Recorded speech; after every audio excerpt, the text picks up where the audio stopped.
Assalamualaikum warahmatullahi wabarakatuh. Nama saya Los Mustafa dari Universitas Muhammadiyah Tangerang, jurusan PGSD kelas 1D.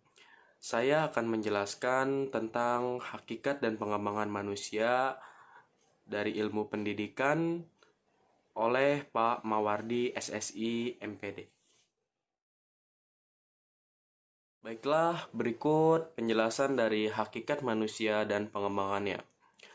Manusia adalah makhluk yang pandai bertanya, bahkan ia menanyakan dirinya sendiri. Mengatakan bahwa manusia adalah makhluk yang berhadapan dengan dirinya sendiri.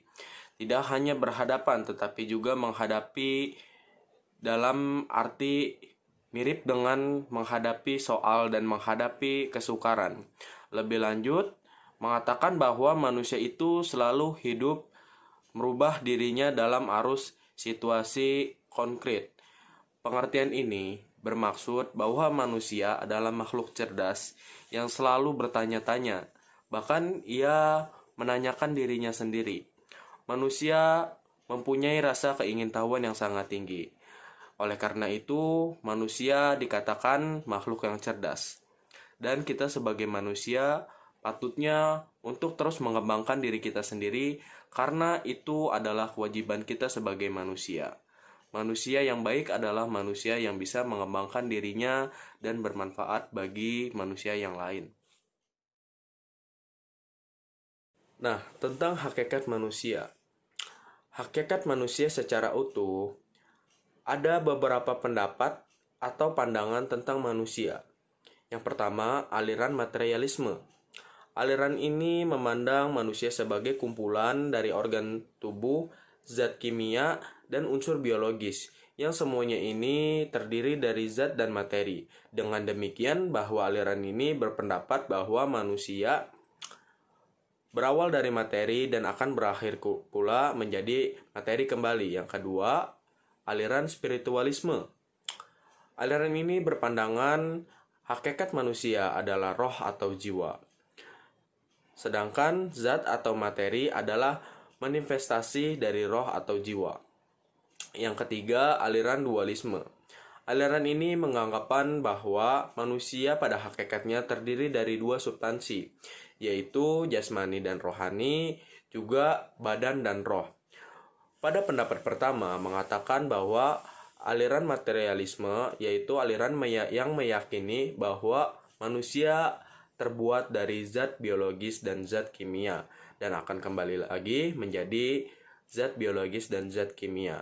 Yang kedua mengatakan aliran spiritualisme. Manusia ini mempunyai roh dan jiwa dan akan kembali lagi menjadi roh dan jiwa. Bisa dikatakan aliran ini adalah aliran agamis atau bisa disebut juga dengan kepercayaan.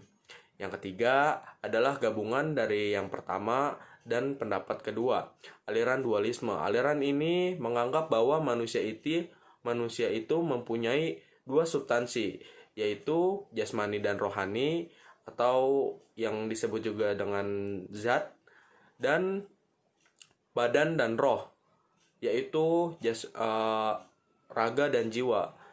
Oleh karena itu, pendapat yang paling bisa dianggap logis dari artikel ini yaitu pendapat yang ketiga, aliran dualisme.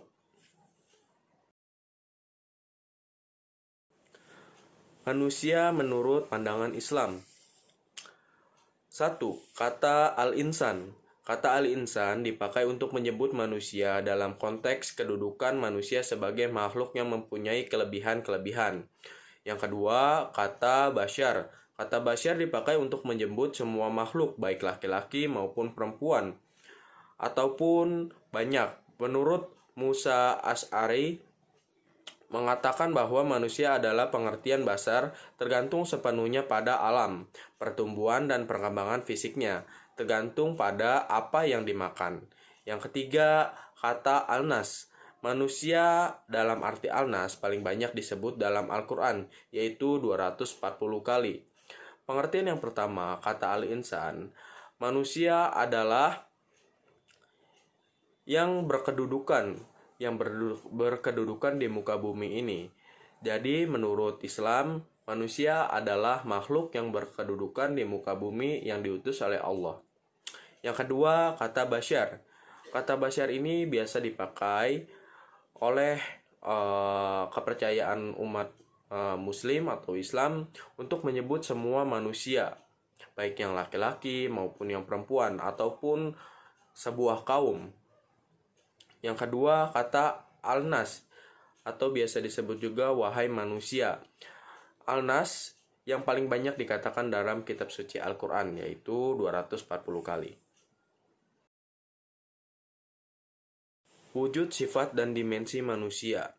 Wujud, sifat, hakikat manusia meliputi kemampuan menyadari diri bahwa manusia itu berbeda dengan makhluk yang lain. Karena manusia mampu mengambil jarak dengan objeknya, termasuk mengambil jarak terhadap dirinya sendiri.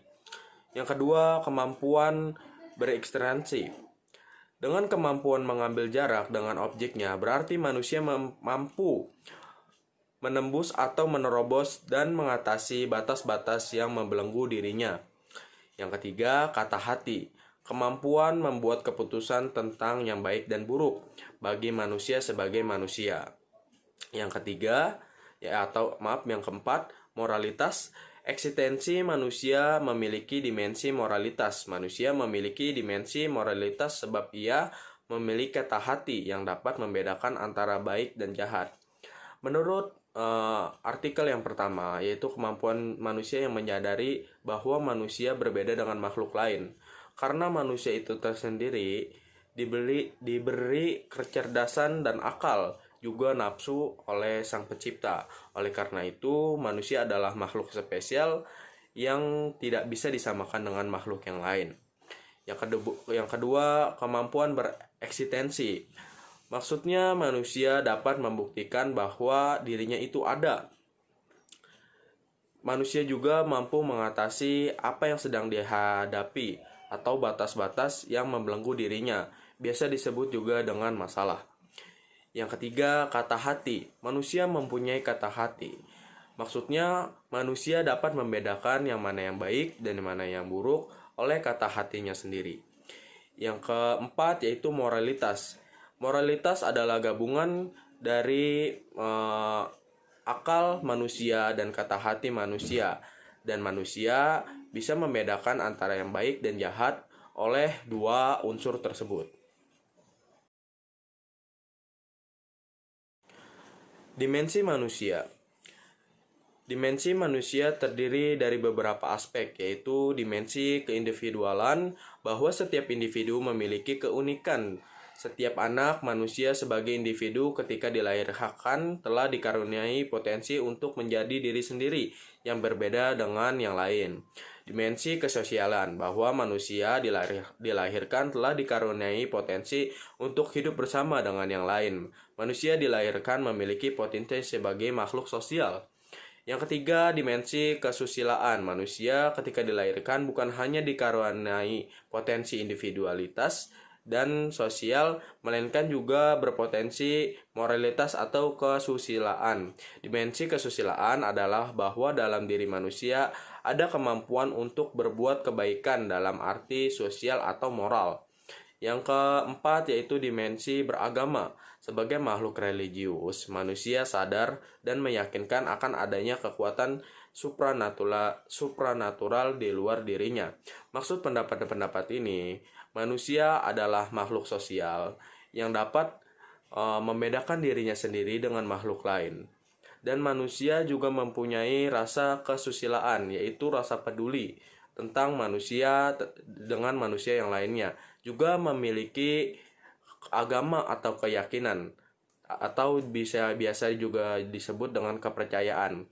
Karena makhluk manusia mempunyai akal sehat dan mempercayai bahwa ada kemampuan supranatural di luar dirinya sendiri, yaitu Sang Pencipta. Implikasi dalam dunia pendidikan. Pendidikan berperan penting dalam pilihan-pilihan manusia, yaitu kehancuran atau pengembangan manusia itu sendiri, yang merusak atau membangun.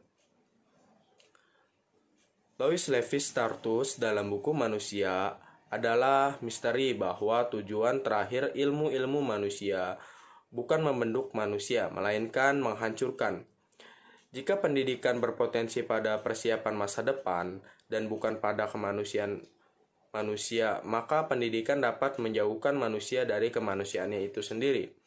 Peran pendidikan harus dikembalikan pada hakikatnya, yaitu bukan untuk mempersiapkan masa depan saja, tapi untuk membuat manusia dapat hidup dan melakukan tugas kemanusiaannya, yaitu menemukan, mengembangkan, dan menunjukkan kesempurnaan manusia sebagai manusia.